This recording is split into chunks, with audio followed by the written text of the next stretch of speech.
Subscribe কৰিব MK টিচ চেনেলটো আৰু লগতে ভিডিঅ'ত লাইক কৰি দিব। সকলোকে মোৰ ইউটিউব চেনেললৈ স্বাগতম জনাইছোঁ। মৰমৰ ছাত্ৰ-ছাত্ৰীসকল, আজি তোমালোকৰ মাজত আলোচনা কৰিম সপ্তম শ্ৰেণীৰ সমাজ বিজ্ঞান পাৰ্ট 1 পৃথিৱীৰ অন্তভাগ আৰু ভূপৃষ্ঠৰ পৰিৱৰ্তন। এইটো তোমালোকৰ সপ্তম শ্ৰেণীৰ এতিয়া 2026 চনত নতুন কিতাপ আহি গ'ল। আগতে যিটো কিতাপ আছে এইটো চেঞ্জ হৈ গ'ল। নতুন কিতাপৰ সমাজ বিজ্ঞানৰ পাৰ্ট 1ৰ আজি সকলোখিনি প্ৰশ্ন উত্তৰ আজি তোমালোকৰ মাজত আলোচনা কৰিম। তোমালোকে ভিডিঅ'টো প্ৰথমৰ পৰা শেষলৈ চাই যোৱা। যদি এতিয়ালৈকে মোৰ চেনেলটো ছাবস্ক্ৰাইব কৰা নাই আৰু ভিডিঅ'টো লাইক কৰা নাই, ভিডিঅ'টো লাইক কৰি চেনেলটো ছাবস্ক্ৰাইব কৰি দিয়া। বলা ভিডিঅ'টো আৰম্ভ কৰোঁ। আকৌ কৈ দিছোঁ, পাৰ্ট নম্বৰ সমাজ বিজ্ঞানৰ পাৰ্ট 1 হ'ল পৃথিৱীৰ অন্তভাগ আৰু ভূপৃষ্ঠৰ পৰিৱৰ্তন। অনুশীলনী নম্বৰ 1, 1 নম্বৰ প্ৰশ্ন হ'ল যে তলৰ প্ৰশ্নবোৰৰ উত্তৰ দিয়া। ক নম্বৰ প্ৰশ্নটো মন কৰা, ভূপৃষ্ঠৰ পৰিৱৰ্তন মানে কি? উত্তৰটো লিখিবা যে পৃথিৱীৰ উপৰিভাগ বা ওপৰৰ তৰফটোৰ যি ভৌগোলিক পৰিৱৰ্তন ঘটে তাকে ভূপৃষ্ঠৰ পৰিৱৰ্তন বোলে।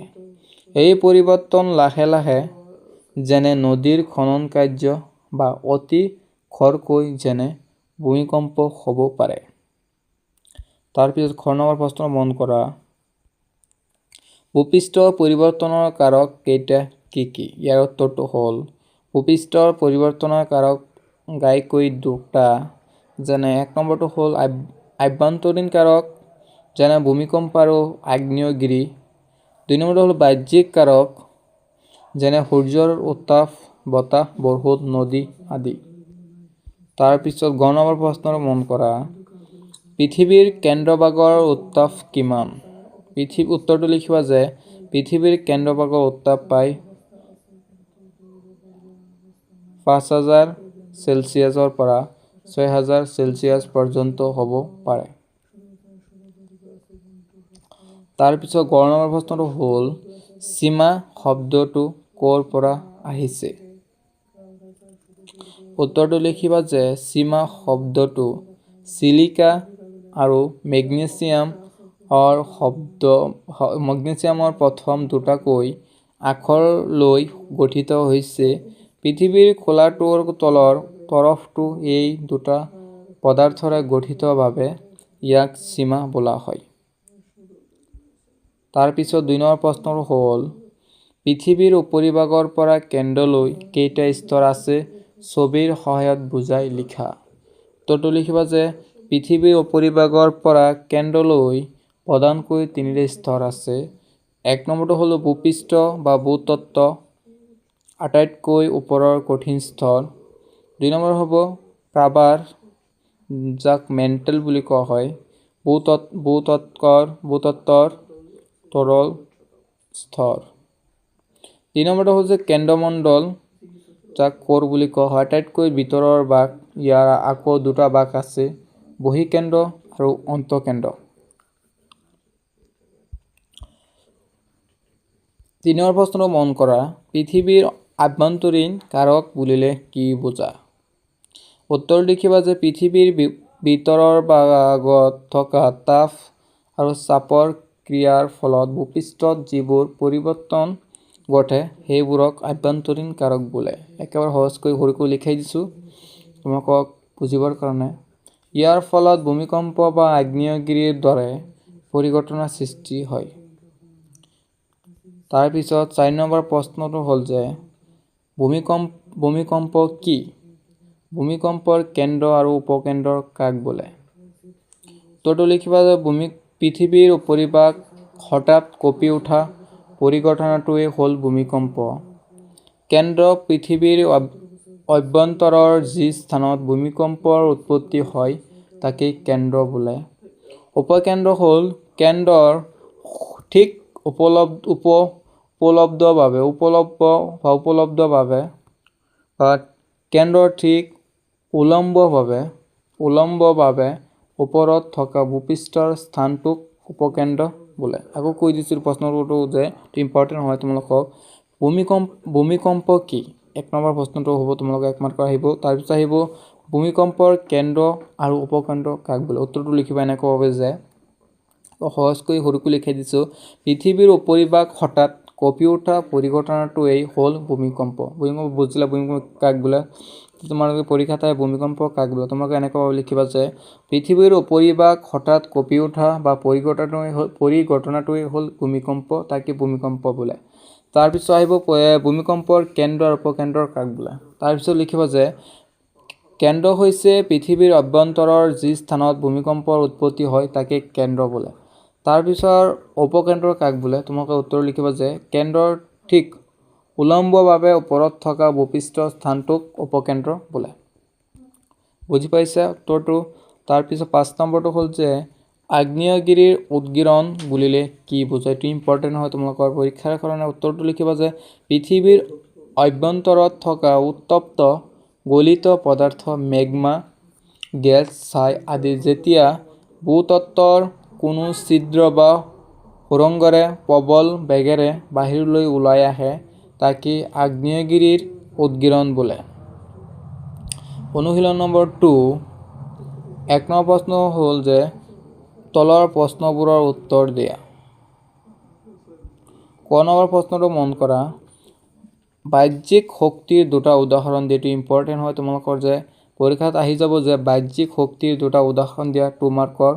তোমালোকৰ 2 মাৰ্কৰ কাৰণে পৰীক্ষাত এইটো কুৱেশ্যন দি দিব পাৰে যে বাহ্যিক শক্তিৰ দুটা উদাহৰণ দিয়া। উত্তৰটো লিখিবা যে বাহ্যিক শক্তিৰ দুটা উদাহৰণ হ'ল বা তলত উল্লেখ কৰা হ'ল। 1 নম্বৰটো লিখিবা যে বতাহ আৰু 2 নম্বৰটো লিখিবা বৈ যোৱা পানী।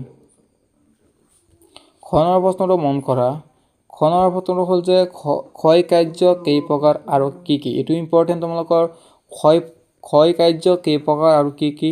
এইটো তোমালোকৰ 3 নম্বৰ কাৰণে আহিব পাৰে পৰীক্ষাত যে ক্ষয় কাৰ্য কেই প্ৰকাৰ আৰু কি কি লিখিব দিছে। উত্তৰটো লিখিবা একেবাৰে সৰুকৈ যে ক্ষয় কাৰ্য প্ৰধানকৈ 4 প্ৰকাৰ। 4 প্ৰকাৰ। ইয়াৰ 1 নম্বৰটো হ'ল যে দ্ৰৱণ, 2 নম্বৰ লিখিব অপঘৰ্ষণ, 3 নম্বৰ ঘৰ্ষণ, 4 নম্বৰটো লিখিব জলচাপ ক্ৰিয়া।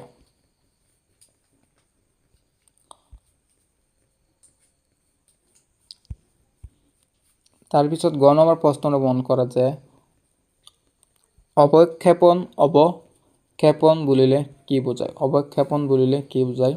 উত্তৰটো লিখিবা নদী, বতাহ, হিমবাহ আদিয়ে কঢ়িয়াই নিয়া বালি, বোকা, শিল আদি পদাৰ্থবোৰ শক্তি কমি আহিলে যি ঠাইত জমা কৰে সেই প্ৰক্ৰিয়াটোক অৱক্ষেপণ বোলে।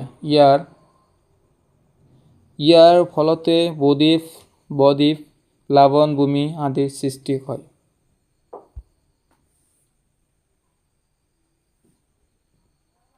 তাৰপিছত গ নম্বৰ প্ৰশ্নটো হ'ল যে বালিয়াড়ী কেই প্ৰকাৰ আৰু কি কি? উত্তৰ লিখিবা বালিয়াড়ী প্ৰধানকৈ 2 প্ৰকাৰ। 1 নম্বৰটো হ'ল অনুদৈৰ্ঘ্য বালিয়াড়ী আৰু 2 নম্বৰটো অনুপ্ৰস্থ বালিয়াড়ী। তাৰপিছত 2 নম্বৰ প্ৰশ্নটো হ'ল সৌৰশক্তিয়ে কিদৰে ক্ষয়জাত পৰ্বতৰ সৃষ্টি কৰিব পাৰে? এইটো ইম্পৰ্টেণ্ট হয় যে সৌৰশক্তিয়ে কিদৰে ক্ষয়জাত পৰ্বতৰ সৃষ্টি কৰিব পাৰে? উত্তৰ লিখিবা যে দিনৰ ভাগত সূৰ্যৰ প্ৰখৰ উত্তাপত পৰ্বতৰ শিলাখণ্ডবোৰ প্ৰসাৰিত হয় আৰু ৰাতি ঠাণ্ডা হ'লে সংকুচিত হয়। এনেদৰে বাৰে বাৰে প্ৰসাৰণ আৰু সংকোচন হোৱাৰ ফলত শিলাখণ্ডবোৰত ফাট মেলে আৰু শেষত ভাঙি টুকুৰা টুকুৰা হয়। বতাহ আৰু বৰষুণে এই টুকুৰাবোৰ আঁতৰাই পঠায়।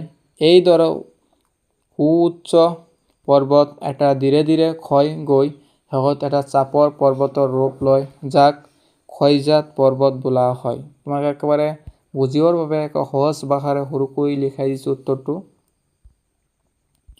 তাৰপিছত লিখিবা 3 নম্বৰ প্ৰশ্নটো যে হিমবাহৰ সৃষ্টি কেনেকৈ হয়? হিমবাহৰ সৃষ্টি কেনেকৈ হয়? উত্তৰ লিখিবা যে অতিপাত ঠাণ্ডা অঞ্চলত যেনে মেৰু অঞ্চল বা ওখ পৰ্বতৰ চূড়াত বৰষুণৰ পৰিৱৰ্তে বৰফ পৰে। এই বৰফবোৰ বছৰ বছৰ ধৰি তৰপে তৰপে জমা হৈ কঠিন বৰফৰ স্তূপ পৰিণত হয়।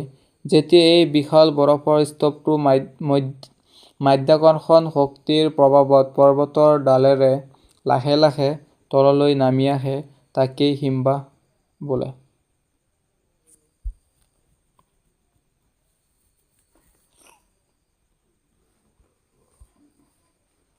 চাইনৰ প্ৰশ্নটো হ'ল যে সাগৰৰ ঢৌৱে কেনেকৈ উপকূল ভূমিৰ পৰিৱৰ্তন সাধন কৰে? উত্তৰ লিখিবা।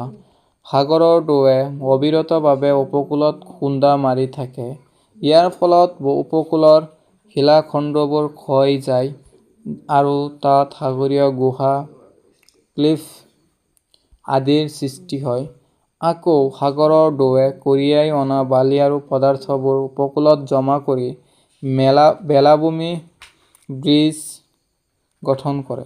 এনেদৰে ক্ষয় আৰু অৱক্ষেপণ এই দুই প্ৰক্ৰিয়াৰে সাগৰৰ ঢৌ উপকূল ভূমিৰ পৰিৱৰ্তন ঘটে। যদি মোৰ ভিডিঅ'টো তোমালোকক ভাল লাগে, ভিডিঅ'টোত এটা লাইক কৰি চেনেলটো ছাবস্ক্ৰাইব কৰি যাবা এনেকুৱা হেল্পফুল ভিডিঅ' পাবলৈ হ'লে, আৰু নতুন নতুন আপডেট পাবলৈ হ'লে মোৰ চেনেলটো ছাবস্ক্ৰাইব কৰি দিয়া।